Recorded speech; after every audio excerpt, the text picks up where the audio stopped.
देवियों और सज्जनों, where you are going as a nation state depends a lot on where you came from. एक देश के स्तर पे आप कहां जा रहे हैं उस पे मुनस्सर है कि आप कहां से आ रहे हैं, कहां से आए, आपका उद्गम क्या था. Rituals tie us to our origins. जैसे एक देश का उदय हुआ, जैसे एक देश उदय होता है, उसकी इंस्टीट्यूशंस बनती हैं, इन्फ्लुएंस करता है उसकी इंस्टीट्यूशंस किस प्रकार बिहेव करेंगी, आगे किस प्रकार एक्ट करेंगी, क्राइसिस में कैसे परफॉर्म करेंगी, ये सब डिपेंडेंट है ऑन हाउ यू परफॉर्म.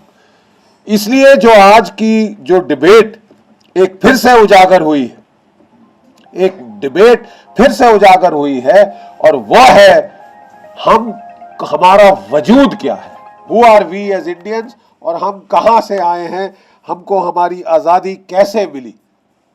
उस पे बड़े बुनियादी सवाल है, और जब तक आपको इन बुनियादी सवालों का सही उत्तर नहीं मिलेगा, आप अपना वजूद नहीं पहचान पाएंगे, आप भटकते रहेंगे. इसलिए पिछले साल एक डिबेट शुरू हुई थी, नेहरू वर्सेस पटेल. मैं समझता हूं उससे भी ज्यादा सेमिनल डिबेट जो है वह है नेहरू वर्सेस नेताजी. नेहरू वर्सेस नेताजी. अगर आपकी हिस्ट्री को डिफाइन करना है, आपका उद्गम क्या है, आपका स्तोत्र क्या है, आप क्या हैं, आपका वजूद क्या है, दैट ये सेमिनल डिबेट बहुत जरूरी है आज के दिन. और एक और भी इसमें कुछ चीजें हैं, मैं थोड़ा इसका पहलू मैं आपको प्लीज बताऊं संदर्भ में. लोग कई कहते हैं साहब गड़े मुर्दे क्यों उखाड़ रहे हैं आप. अरे साहब आप गड़े मुर्दे क्यों उखाड़ रहे हैं, जो हो गया आज से 63-64 साल पहले उसको रहने दीजिए. आज के युग से उसका क्या सरोकार, बहुत सरोकार है, बहुत सरोकार है. यही मैं कहना चाहता हूं. देखिए, नेशनलिज्म, राष्ट्रवाद, ये हमारे देश में पनपा था आजादी के संग्राम के दौरान. और राष्ट्रवाद का उदय सही मानों में जब जापान ने सन 1905 में जो पहली जीत रूस के खिलाफ करी थी, तब यह दिखाया था कि हाँ, एक एशियाई देश भी मुंह तोड़ सकता है, दांत तोड़ सकता है किसी भी विलायती देश के, यूरोप के किसी भी देश के. रूस को जापान ने लड़ाई युद्ध के मैदान में हरा दिया, और पूरे एशिया भर में, समस्त एशिया में एक वो लहर सी गई थी कि यार हम इनके गुलामी के लिए नहीं पैदा हुए, बड़े साहब, गोरे साहब, जंगी लाट लोगों के लिए. ठीक है साहब. और ये जो नेशनलिज्म कब पनपती है, नेशनलिज्म तब पनपती है जबकि आपका जो देश है वो इंडस्ट्रियलाइज होता है, वो अर्बनाइज होता है. इंडस्ट्रियलाइजेशन होती है तो शहर खड़े होते हैं, क्योंकि इंडस्ट्रीज की चारों तरफ शहर आएंगे ही आएंगे. शहर खड़े होते हैं तो आजादी घनी होती, आपकी आबादी जो है वो घनी होती है.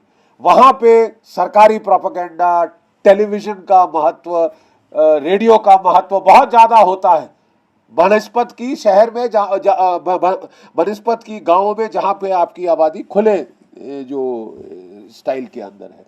तो ये जब हमारा भी देश थोड़े इंडस्ट्रियलाइजेशन शुरू हुई, इसके पहले बहुत कम, लेकिन जब बड़े बड़े शहर बनने शुरू हुए तो ज़्यादातर आपकी जो नेशनलिस्ट मूवमेंट है वो शहरों से शुरू हुई. पहले चालू इसके हमारी नेशनलिस्ट मूवमेंट के 3 स्ट्रैंड है, थोड़ा सा इतिहास जानना ज़रूरी है. पहला स्ट्रैंड था आपके वकील, एंग्लिसाइज्ड वकील, यानी सूट बूट डालने वाले वकील, जैसे मोतीलाल नेहरू और ये सारे के सारे ये वकील, जो कि जिस तरह आजकल लायंस क्लब होता है, ये क्लब में बैठ के डिबेटिंग होती है, वैसे डिबेटिंग सोसाइटीज बनी. और वो क्या करते थे साहब, वो अंग्रेजी ब्रितानवी सरकार की महारानी को बड़े ही सर्वाइल शब्दों में, मतलब कभी आप वो खोल के देखें वो पिटिशन, तो मतलब आपकी आत्मा पे कोढ़ लग जाए. आप वो पिटिशन देखें कि your humble loyal subject, we your humble loyal subjects petition your majesty to consider this the request of your intelligent subjects. हर शब्द में आपकी जो चमचागिरी की आदत टपकती थी हर शब्द के साथ. ये थे आपके, और सारे के सारे वकील, सारे के सारे वकील, सबसे ज्यादा पैसा कमाने वाले, सबसे ज्यादा दोनों साइड लड़ा के जो ऐंठने वाले पैसे, माफ कीजिए मैं कोई व्यक्तिगत नहीं कह रहा हूं अगर कोई मेरे वकील भाई हो, लेकिन मैं उस वक्त के वकीलों की बात कर रहा हूं. उन्होंने ये मूवमेंट स्टार्ट करी। और मैक्सिमम क्या मांगा उन्होंने अंग्रेज सरकार से? आजादी नहीं मांगी, होम रूल। जिन्ना साहब जो बड़े वकील थे इस तरह हाथ उठा के आई वांट होम रूल, जैसे कि पता नहीं क्या साहब आप तीरंदाज वहां पे कर रहे। तो ये थी अंग्रेजों के पैरवी खुशामदी करने वाले लोगों का गुट, जो हमारे वकील थे, जिन्होंने कांग्रेस फॉर्म करी और जिन्होंने आजादी की लड़ाई शुरू करी। चलिए कोई बात नहीं, शुरुआत तो करी, आगाज तो किया। 1919 में जबकि पहली जंग जो 1914 से 1918 तक आप जानते हैं पहली बड़ी जंग हुई, भारत के 13 लाख सैनिक उस जंग में लड़े अंग्रेजों के लिए। 13 लाख सैनिक, 72,000 शहीद हो गए, लाखों घायल हुए, 11 को विक्टोरिया क्रॉस मिला। विक्टोरिया क्रॉस परमवीर चक्र का बराबर, और परमवीर चक्र तो कम से कम केवल सिर्फ हमारी सेना में सीमित है ना, ये सारे ब्रितानवी सेनाओं को लेकर ऑस्ट्रेलिया, कनाडा, शैनडा वो सब में चुन के मिलता, मतलब उसको लेना और भी मुश्किल शायद। तो 11 विक्टोरिया क्रॉस अंग्रेजों ने दिए आपको, 72,000 जान लाशें आपकी बिछ गई। तो उस वक्त बड़ी उम्मीद फैली, और खासकर ये जो ब्रितानवी चमचे थे इनकी, कि साहब अब हमें शायद होम रूल मिल जाएगा। क्या मिला आपको साहब? 1919 में आपको जलियांवाला बाग मिला। पंजाब, जहां से मैक्सिमम हमारे ट्रूप्स गए थे, वहां उन्होंने कत्लेआम किया। लोग बेचारे नॉर्मल प्रोटेस्ट करने आए जलियांवाला बाग के अंदर, जिस रास्ते से आए थे संकरी गली को बंद करके वहां ट्रूप्स लगा के धड़ाधड़ उन्होंने दनादन गोलियां बिछाई, हजारों लोग वहां पे शहीद कर मारे। तो इस वक्त गांधी जी वहां पे आए, और जब गांधी जी आए तो उन्होंने देखा कि ये जो ब्रितानवी सरकार की जो पैरवी खुशामदी अब नहीं चलेगी। बहुत आक्रोश है दुनिया के अंदर, बहुत आक्रोश है जनता में, और बड़ी खुशी की बात है कि गांधी जी ने इस चीज को फैलाया और वो गांवों तक ले गए। चंपारण के गांव से लेके उन्होंने गांव वालों को लगाया, जो हमारे जुलाहे थे उनको लगाया, वीविंग को लगाया, और बड़ी मास मूवमेंट क्रिएट करी। तो वो फेज 2 था आपकी आजादी की लड़ाई का, मास मूवमेंट। लेकिन उन्होंने इस संग्राम को शांतिपूर्ण रखा। वो अहिंसा के पुजारी थे, वो नॉन वायलेंस चाहते थे। और अंग्रेज शासक देखो कितनी पैनी सोच, कितनी तेज नजर इन लोग, तब ऐसे फालतू में राज नहीं किया उन्होंने हमारा। उन्होंने बोला यार ये तो हम संभाल सकते हैं, हाँ ठीक है तंग कर रहा है लेकिन हम संभाल सकते हैं। और इसके लिए आपकी MI5 MI6 ने बोला यार बाकियों के ऊपर दमन चक्कर रखो, ये चलने दो, ये सेफ्टी वॉल्व जैसा एक्ट करेगा, जैसे प्रेशर कुकर में सेफ्टी वॉल्व है, धमाका नहीं होगा, ये चलने दो, ये हम 1980 1990 तक बर्दाश्त कर सकते हैं। माफ कीजिए, ये कटु सत्य है, आप माने या ना माने ये कटु सत्य है, ठीक है, ये हम बर्दाश्त कर सकते हैं, लेट हिम। लेकिन तीसरा ग्रुप था, तीसरा भी एक ग्रुप इस देश में पैदा हुआ, और यही हमारी निजात है कि हम में से ऐसे लोग तो उठे जो भगत सिंह, शहीद भगत सिंह, चंद्रशेखर आजाद। वो बोला साहब ये अंग्रेज ऐसे नहीं जाने वाले, इनको उखाड़ के फेंकना होगा, इनको मार डालना होगा तब जाएंगे साहब, ऐसे नहीं जाएंगे। और उन्होंने किया, वार पे वार शुरू किया, लेकिन तब वो छोटे तौर पे था। सुभाष चंद्र बोस पहले बड़े नेता हैं इस देश के, जो कांग्रेस की हायरार्की में प्रेसिडेंट बन चुके थे। एक बार बने, दूसरी बार गांधी जी ने उन्हें बनने नहीं दिया, बन भी गए तो उनको वहां पे रहने नहीं दिया। और उन्होंने बोला देखिए साहब अब जंग शुरू हो गई, द्वितीय जंग। चाणक्य नीति कहती है मेरे दुश्मन का दुश्मन मेरा दोस्त। सीधी बात, दो टूक शब्दों में, आप आजादी चाहते हो या नहीं? अगर आप चाहते हो तो मौका ये है, ये मौका है, इस वक्त मौका है, आप प्लीज वार करिए। और इस इंसान ने क्या नहीं किया, आपको बताया, जैसे कल नारायण सिंह साहब ने, वो अफगानिस्तान निकले, वो सोवियत संघ जाना चाहते थे, लेकिन सोवियत संघ उस वक्त उनको इजाजत नहीं दी। तो वो एक इटालियन काउंट ऑरलैंडो का भेष बना के वो जर्मनी, वो पहले इटली पहुंचे, वहां से जर्मनी पहुंचे, हिटलर से मिले, एक ब्रिगेड खड़ी करी अपने सिपाहियों की वहां पे, जो इंडियन लीग जिसे कहा जाता था, ये निश्चय लीग, राइट। और उसके बाद जब देखा कि ये तो युद्ध शुरू हो गया रूस और उसमें, तो कोई स्कोप नहीं रह गया कि भारतवर्ष से पश्चिमी की जो दिशा से हमला किया जाए। वहां से फिर वो सबमरीन में बैठते हैं, और वो सबमरीन चलती है यूरोप से, अफ्रीका के दक्षिण से होते हुए मडागास्कर के सामने आती है, वहां से आती है एक जापानी सबमरीन I-29, और जब वो दोनों सबमरीनें सतह पे उठती हैं तो तूफान समुद्र में आया हुआ है, 20-20, 30-30 फुट की लहरें। वो दोनों सबमरीन 1 किलोमीटर दूर खड़ी हो जाती है कि बोले साहब, आप सुभाष बाबू बोलते हैं, आप आगे क्यों नहीं जा रहे? Captain, why aren't you going forward? बोले सर, ये ऐसे टक्कर खाएगी, हम दोनों सबमरीन जाएंगे। तो बोले फिर क्या करना है? उन्होंने समुद्र के तूफान की तरफ देखा, जो जर्मन कप्तान था उसने उनकी तरफ देखा और बड़े उदास होकर बोला, मेरा ख्याल आपको वापस जाना चाहिए। तो सुभाष बोस ने उस जर्मन कैप्टन को बोला और उसके रोंगटे से हर गए। कहता है, captain, I didn't come all this way to go back. मैं वापस जाने के लिए इतनी दूर नहीं आया हूं कैप्टन, मैं जाऊंगा। छोटी 3 आदमी की किश्ती, रबड़ की किश्ती, उसमें वो बेचारे बैठे, 2 उनके साथ उनका जो पीए था वो बैठे, और वो किसी तरह वो गए, और कई बारी तो वो किश्ती गायब हो गई। और वो इस तरह करके वो कैप्टन जो था वो देख रहा था कि ये कौन आदमी, ये शख्स कौन है। और फिर जो वहां जर्मन सबमरीन में पहुंच गए, बाकी आप कहानी जानते हैं। देखिए, किसने आजादी दिलाई? दे दी हमें आजादी बिना खड़ग बिना ढाल। देखिए, ये गीत हमारे बच्चे गाते हैं। ना ढाल चाहिए, ना यहाँ पे तलवार चाहिए इस देश में। यहाँ चाहिए तो आपके, खैर अब मैं आगे ज्यादा अपशब्द नहीं इस्तेमाल करना चाहता, लेकिन देखिए, ये धारणा फैलाई गई इस देश में, ये धारणा फैलाई गई इस देश में कि साहब हमने आजादी दिलाई, साहब हमें ताम्रपत्र चाहिए, हमारे बच्चों को भी लीडर बनना चाहिए अगले 10 पुश्तों तक कम से कम, क्योंकि हमने साहब लाठी खाई है।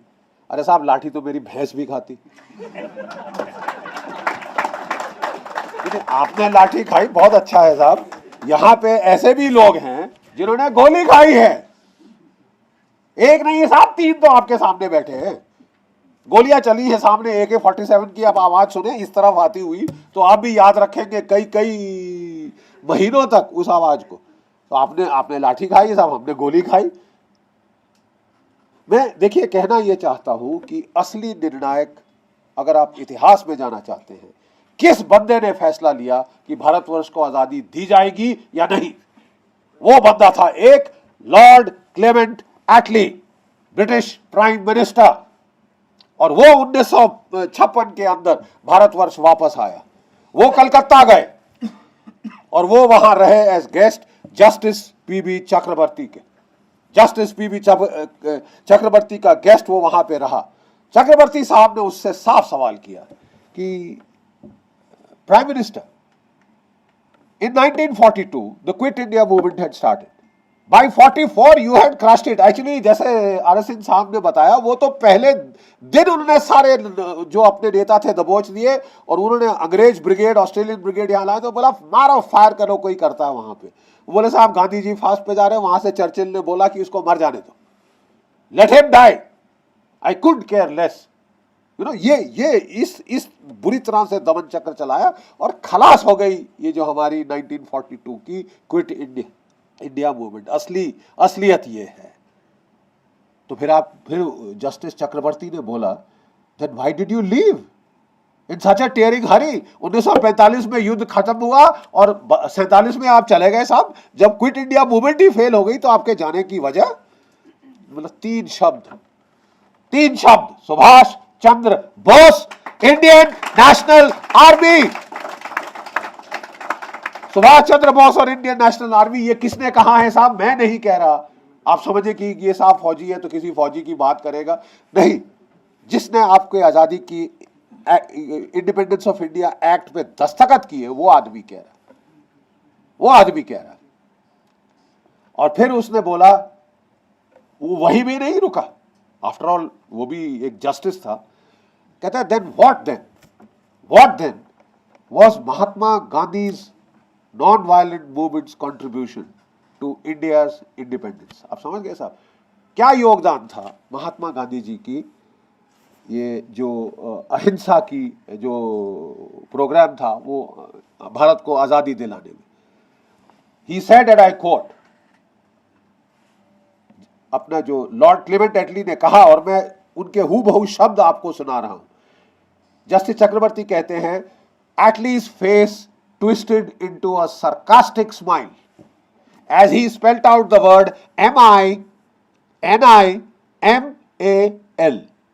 minimal. आप समझ गए साहब, ये किसका आंकलन है, ये किसके मेजरमेंट है, ये एटली का कहना है, मिनिमल। हमें कोई फर्क नहीं पड़ता 1980, 90, 2010 तक हम नहीं जाते अगर ये चलता रहता, हमारी सहन शक्ति के अंदर था। तो आजादी आपको दिलाई सुभाष बोस ने। सुभाष बोस का क्या हुआ, आज बड़ा सवालिया निशान है ना। अगर एक जो इतिहासकार है, कई उस पे कई मत हैं, और सबसे ज्यादा मैं समझता हूं रिसर्च शायद यहां अनुज धर ने की है, इसके ऊपर पूरा जीवन योगदान लगा दिया है अपना इस सुभाष चंद्र बोस के सागा को अनकवर करने में। लेकिन एक स्कूल ऑफ थॉट जो है वो पूर्वी रॉय की किताब में लिखा गया है कि वो चाहते थे आखिर में, देखिए उस आदमी की हिम्मत, उसने कभी हार नहीं मानी। जापान परास्त हो गया, एटम बम पड़ गए, जापान ने हथियार डाल दिए, इसने हिंदुस्तान की लड़ाई नहीं छोड़ी। उसने कहा मैं रूस के पास जाके लड़ाई करूं। पहले जर्मनी गया था, जर्मनी ने मदद नहीं की, जापान आया, जापान ने मदद करी, लड़ा, जापान हार गया, अब ये रूस के पास जाते। This is called never say die. Emotional EQ intelligence जो होती है ना, हम फौज में भी बोलते हैं, tenacity, will to fight, carry on, कोई हार नहीं है। No defeat is final till I say so, I will keep fighting. वो मंचूरिया गए, वहां रूसी फौजें आगे आ रही थी, ठीक है, वो रूसी फौजों से मिले कि भाई मैं इनकी मदद लेके अब अंग्रेज सरकार का तख्ता पलटूंगा। अफसोस कि उस वक्त तक लड़ाई वहां छिड़ चुकी थी, जर्मनी के खिलाफ अंग्रेज और रूसी मिलके लड़ रहे थे। तो कहा यह जाता है, एक धारणा, मैं आपको धारणा बता रहा हूं कि उनको कैद कर लिया गया, याकुत्स्क प्रिजन साइबेरिया में उनको रखा गया, सेल नंबर 45 में उनको टॉर्चर किया गया, और फिर अंग्रेजों ने कहा साहब इसको वहीं खत्म कर दो जहां है। अगर ये हिंदुस्तान में आ गया, हमारा बिठाया हुआ, इंस्टॉल किया हुआ जो नेहरू जी जो हैं, वो वहां टिक नहीं पाएंगे 2 पल। आप जहां पे है वहीं खत्म कर दो, क्योंकि हम इसके खिलाफ एक्शन नहीं लेना चाहते, उसके अपनी वजह। कहा जाता है कि प्लास्टिक का बैग लगा के उन्हें गला घोंट के उस प्रिजन में मारा गया। और राज यहां किसे मिला? वो वकीलों को, एंग्लोफिल वकीलों, we your loyal subjects, your intelligent and loyal and devoted and ever willing subject. ये जो अल्फाज लिखने वालों को राज देके गए अंग्रेज। उन्होंने उसे इंडिपेंडेंस नहीं कहा।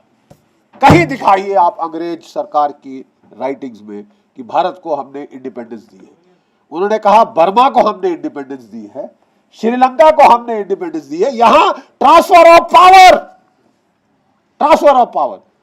और आज समझ आता है कि अंग्रेज ऐसा क्यों बोल रहे हैं कि आजादी के 20 साल बाद आपका इंटेलिजेंस ब्यूरो नेताजी के रिश्तेदारों पे खुफिया नजर रखता है। चलिए रखिए साहब, आप तो हर किसी पे नजर रखते हैं।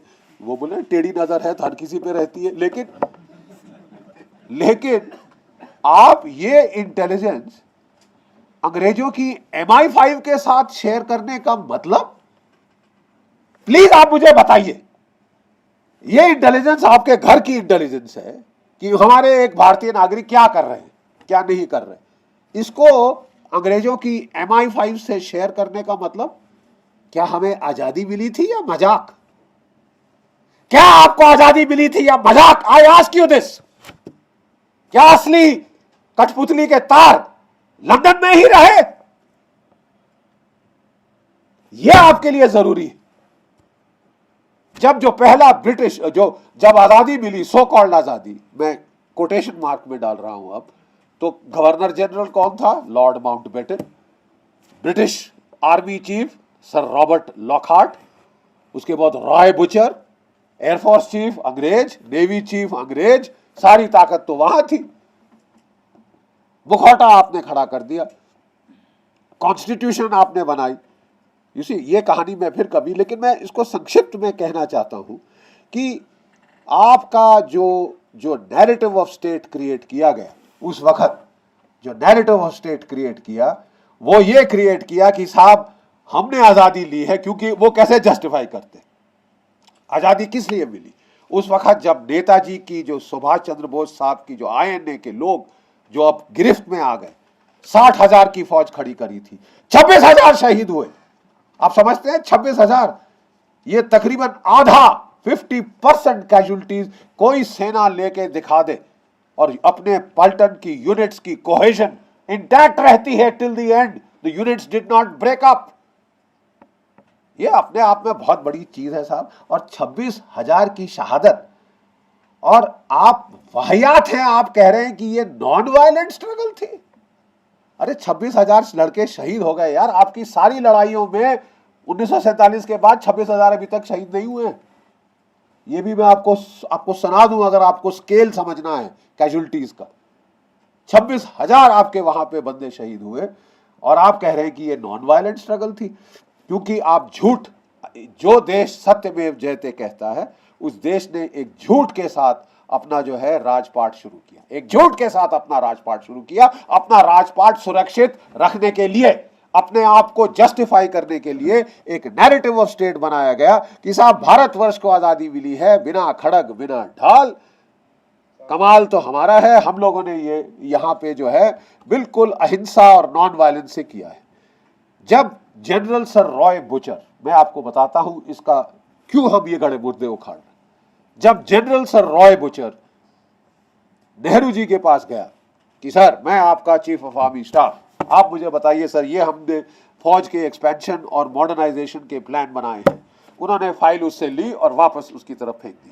बोले general, India does not need an army, we believe in non violence, we believe in ahimsa, we believe in peace. उसने फाइल वापस कर दी। We only need the police, we only need the police to maintain internal order. और क्या वो उठ के चल गया। वो कहते हैं कि पहले तो रॉय बुचर को समझ नहीं आया कि मैं हंसूं या मैं रोऊं, कि ये बात क्या कह रहा है, ये देश का लीडर है, ये क्या कह रहा है कि आप मतलब बगैर चाणक्य के जमाने से कोष दंड, दंड मतलब सेना, जब तक दंड नहीं हाथ में हो तो राजपाट नहीं हो सकता, और आप कह रहे हैं कि साहब उसकी जरूरत ही नहीं। वो तो चला आया, कहते साहब तुम संभालो, और जो हिंदुस्तानी अफसर थे उनको बोला तुम संभाल लेना इसको, मैं तो चला, अच्छा है मैं जा रहा हूं। इसी ये चीज ने आपको कहां जाके ले पहुंचाया, 1962 में, जब आपकी फौज की किल्ली उड़वा दी, आपकी फौज की किल्ली उड़ा दी। मैं आज क्यों रो रहा हूं, 1962 के बाद हमने सबक सीखा, शास्त्री जी आए और आपने देखा फर्क जो पड़ा 1965 में, और उससे बड़ा फर्क पड़ा जब इंदिरा जी आई। इसमें कोई शक की बात नहीं। दो तोड़ के रख दिया पाकिस्तान को, because we learn the lesson and we became realist. Problem क्या आई साहब, पिछले दशक में 10 सालों में we have gone back to the Nehruvian narrative, non alignment 2.0। वो खोल के फिर से निकाल दिया गया पेपर की साहब। हमको कहा अब क्या बोला जा रहा है साहब, क्या फायदा है, ये फौजी साहब फालतू में पैसे ले रहे हैं, क्यों स्ट्राइक कोर चाहिए, नहीं साहब थिन रेड लाइन चाहिए, और बाकी हम गुरिल्ला वॉरफेयर करेंगे अंग्रेजों जो भी चीनी आते हैं। अरे गुरिल्ला वॉरफेयर करते करते बेचारे हमारे तिब्बती भाई बहन मारे गए, खलास हो गए। क्या चीन ने छोड़ा तिब्बत? अरे वो बहुत क्रूर देश है। वो आपके नाटक से, वो अगर आप अहिंसावादी वहां करने गए तो आपकी वो गत बनाएंगे कि तीसरी अहिंसा हिंसा सब भूल भाल के आप सीधे चलेंगे बिल्कुल। इसी तो ये नाटक, इसलिए देखिए आज मैं कह रहा हूं नेताजी इज रेलेवेंट, क्योंकि उन्होंने बताया कि एक देश के जीवन में वायलेंस, कंट्रोल्ड वायलेंस का होना जरूरी है, ताकत का होना जरूरी है, शक्ति का होना जरूरी है। आप शक्ति विहीन राष्ट्र होकर रह नहीं सकते, आपको जूते खाने पड़ेंगे। और आपको आज आपसे 1/5 हिस्से का जो देश है पाकिस्तान, वो लात लगाए फिर रहा है। उसने साहब पहले वहां पे शुरू करी पंजाब में टेररिज्म, 21,000 भारतीय मारे। उसके बाद उसने जम्मू कश्मीर में शुरू करी, 44,000 भारतीय मार दिए। और अब पूरे भारतवर्ष में इस फेयर गेम, चाहे दिल्ली हो, चाहे जोधपुर हो, चाहे जयपुर हो, चाहे अहमदाबाद हो, चाहे वाराणसी हो, सब जगह बम फट रहे। आपके 15,000 और मर गए। कुल मिलाकर आपके कोई 80,000 से ज्यादा भारतीय नागरिक शहीद हो चुके हैं। शहीद हो चुके हैं पाकिस्तानियों के हाथ, टेररिस्ट, उसके भेजे टेररिस्टों के हाथ, उसके अप्रत्यक्ष युद्ध के मारे आप लोग भारतीय शहीद हो रहे हैं। तो क्या हम गाय, भैंस, बकरी है? क्या किया है आपने पाकिस्तान का आज तक? मुझे प्लीज बता दीजिए, क्या किया है हमने पाकिस्तान का? What have you done to raise cost? क्योंकि ये मानसिकता आ गई है आपकी ब्यूरोक्रेसी में, आपकी सारी सर्विसेज के अंदर, और वहां पे जाके बैठ के थैंक गॉड हमने जो असली आजादी मिली है वो मिली है 2014 में, क्योंकि पहले बार